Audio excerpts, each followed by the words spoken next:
How I started in the industry. Well, I have a lot of family members in the industry. My godfather is James Brown. My stepfather was his kind of first lieutenant, Bobby Bird. My mother, Vicki Anderson, was also on his show. So as a youngster, 5, 6, 7 years old, I was around the music business when they would come to town. Because I was tiny, I could sit actually on the side of the stage while the show was going on and stuff. So it was great to see it from that viewpoint, but it wasn't something that I actually wanted to do. I initially wanted to be a teacher from the beginning. The time that really solidified my place, as it were, the first known for me in the music business, was with the Young Disciples when I first moved to England in 1990, and we had a dance floor hit called Apparently Nothing, and I was working with them, and various people collaborated on the album as well as Paul Weller and others. The highest point for me personally and professionally is when my godfather James Brown called me out on stage when he played at the Royal Albert Hall back in 2003. He calls me out, he has me sing Sex Machine. Of all songs, he has me sing Sex Machine. And he was so supportive the whole time I'm singing. He was right there. I had my eyes closed because I was too petrified. But when I opened my eyes, he was right in front of me, just egging me on. So for me, beyond any kind of chart positions or anything else I could do, you never think you're going to be on stage with James Brown anyway. So, that was the highest bit for me. Well, I'm always amazed when various collaborations come about or when people approach me to work with them, because I never think of it on that level. I'm just getting from day to day. It always has been. As this wasn't a career, even though my family was in it, it wasn't something that I saw as a career. Recently, I've been very, very fortunate to work with a great deal of people, many from all over the world, but primarily UK artists. I've worked with Courtney Pine, and in the past couple of weeks I've worked with Paul Weller and Guy Barker and Jamie Cullum and Melody Gardot, and early days it was Brian Ferry. My initial time was Johnny Winter with Edgar Winter's brothers, John Dankworth and Cleo Lane.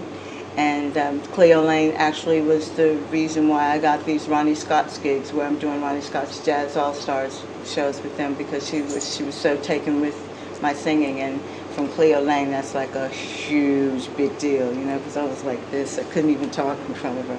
So I've been very fortunate to play with a lot of people. Well, in my early days, when I first started, I practiced 5 to 6 hours a day. That didn't always include vocal warm-ups. That was physical movements.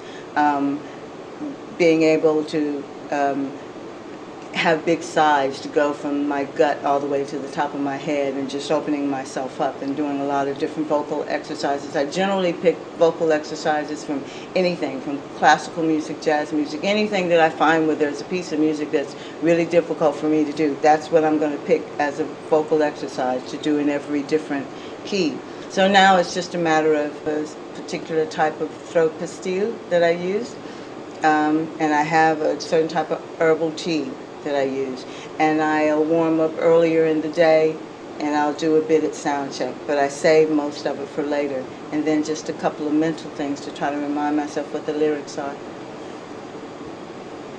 For practice, always find a vocal exercise that's the most difficult for you, and then do that in every key for at least an octave or two that you can. Always try and keep your throat warm, and always try and be flexible. I have to kind of actually do this physically, because this is something you can see that I do. And the kids do kind of laugh at me. The students tend to laugh at me when I do it, but I find it helpful. So maybe if I get here. But it's a thing like you're going,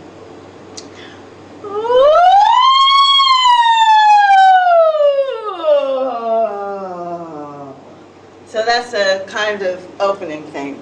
Because one, you're loosening up your body and you're trying to make sure that everything is open. The tendency is when you get ready to go on, you're so scared and so frantic, everything starts to close up.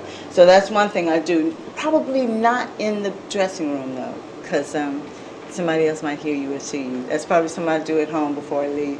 I just did a gig with Paul Weller at Brixton Academy a couple of days ago, and I've worked with him for 14 years, and still every time to get on stage it's like, oh my gosh, I'm getting on stage, You know, so it's always frightening, but I think it's good for any musician, any entertainer at all. I heard, I saw a performance with Sammy Davis Jr., who said that the day that he would go out on stage and he wasn't nervous anymore, he knew it was time for him to stop.